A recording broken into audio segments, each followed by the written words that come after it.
The San Diego housing market is full of surprises right now. Some zip codes are still climbing and others are trending into negative territory. Today I'm going to break down the numbers so you can see which neighborhoods have been climbing the fastest and where you might be able to get a deal. I'll group them into luxury, mid-price, and budget because not every zip code moves the same way and we can compare and contrast within price points. Just for some quick context, these numbers are year-over-year changes in the median sales price in San Diego. The overall San Diego market is holding pretty steady, but as always, the story can change drastically when you zoom in on specific neighborhoods.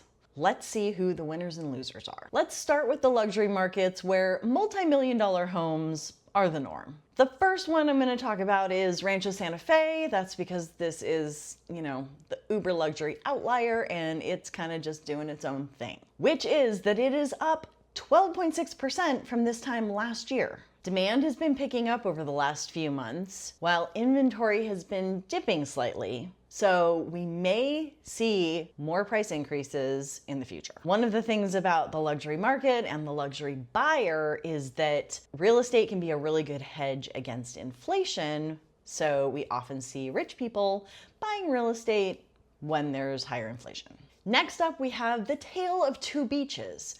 Ocean Beach is up 15.4%, while Pacific Beach is down 8.4%. And this may be in large part due to high interest rates. In Ocean Beach, prices began to drop the second the mortgage rates hit 7%. But as rates have been going down this year, prices have been recovering. Meanwhile, in PB, inventory increased way faster than demand, and prices ballooned in 2024 because new listings hit a bottom in 2023. Next up is Encinitas, which is up 10.9% year over year, versus Carmel Valley, which is down 4.5% year over year. Encinitas is consistently strong. It attracts people from LA and the Bay Area.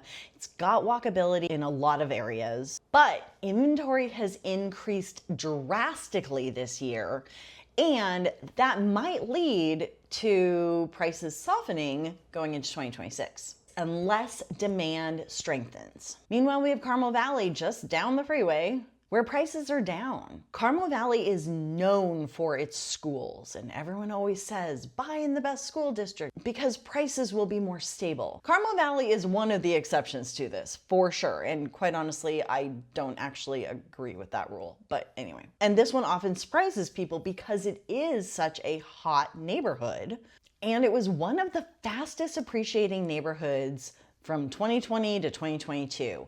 It was going up 30 and 40% year over year. It was insane. But we do have higher rates now, and that has dampened demand. And inventory has been going up faster than demand has, which has led to prices going down. That being said, months of supply is still really low in Carmel Valley, which shows that it's still a very popular neighborhood. And I'm going to mention one more because 92127, which is the western part of Rancho Bernardo, it's like the 4S, Black Mountain, Del Sur area, it has gone up 10.9% this year. On the flip side, 92128, which is the eastern side of Rancho Bernardo, is flat. So this shows us kind of like how micro these real estate markets can be in San Diego.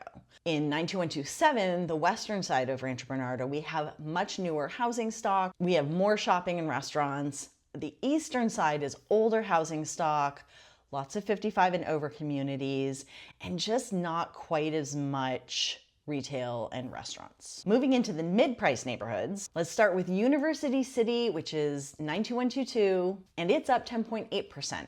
year over year. This is another area with like good schools, close to, tech and hospital jobs that you would think would hold its value really well. And again, it doesn't. When interest rates first went up in 2022, prices ended up falling over 12%. Interestingly, this area has seen tons of homes come on the market, but demand has stayed pretty steady, which you would think would lead to prices going down. But Months of supply in University City is crazy low. Like even at the start of 2025, it was at 2.3, which is really low. So even as inventory has increased, that's just led to higher months of supply, but still not enough supply to fully meet demand. Next, we have Mission Hills, one of my favorite areas in San Diego. Beautiful old homes, walkability, proximity to pretty much everything. It's a really great neighborhood. Prices in Mission Hills spiked at the end of 2023 and into the beginning of 2024, and then dropped off pretty drastically through 2024, but have been recovering all of this year. And we are seeing months of supply dropping again right now, which could mean that prices will keep going up. Now for our losers in the mid-price category. First, we have Oceanside, specifically 92054, which is the coastal part of Oceanside. This area has seen pretty steady price increases since 2020. It hasn't even really had any corrections as interest rates have changed. It's more just like flattened out at times, but then kept rising. So now we're just seeing more listings coming on the market than there is demand, which is leading to a softening of prices.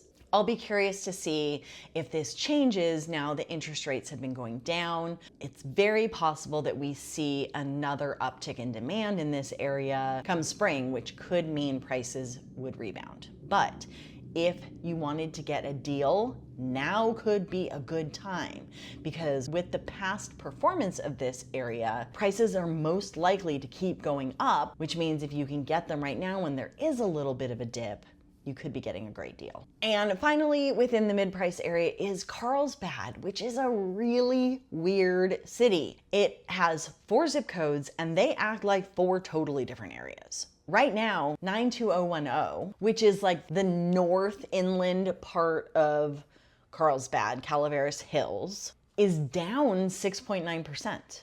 But 92009, which is the inland south part of Carlsbad, which includes like La Costa and Bressi Ranch, is up 4.8%. And this is just an example of why looking at a city average can be misleading and why it can be so helpful to look at the specific area that you're looking at. I mean, even within a zip code, different communities, different parts of the zip code can be acting totally different. So if you have questions about your specific area where you want to look for a home, let me know, send me an email, and I will happily look up information for that specific area for you. Now on to the budget-friendly areas. And I know you don't need to comment. They're not budget friendly because they're still really expensive, but in San Diego terms, they're budget friendly. So that's what we're going with. One of the biggest risers in the county is actually within this category, and that is El Cajon, specifically 92020. This is an area where inventory has gone down a little bit, but demand has actually been dropping all year, which makes sense with the high interest rates. But we started with such low months of supply that even with inventory growing, it's just increased the months of supply some, but it's still totally not meeting demand for the area, which has led to the price increases. Now, probably the biggest surprise of all of this to me is actually the next one, which is Vista, which is down 5.1%.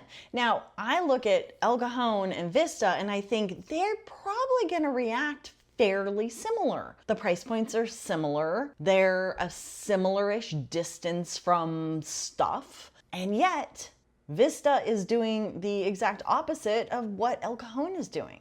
Now, I'm specifically talking about 92083, which is the western part of Vista, mostly right along the freeway. And the big thing we've seen here is that demand has dropped like a rock due to the high interest rates. I mean, demand is down 28%. It's the largest drop we've seen from any of the other areas that we've been talking about. And historically, if we look at the price over time, it does look like Vista is more reactive to interest rates and changes in the market than El Cajon is. El Cajon prices have been more on a steady climb, whereas Vista has seen a couple of dips. What this tells me is that if you buy now in Vista, you're gonna see prices go up again, likely next year with interest rates being lower now. So Vista would be a place that I would say, if you have been considering buying a home there, I would pounce on that now and get a great deal before prices likely go up again next year. The last area we're going to talk about today is City Heights 92105.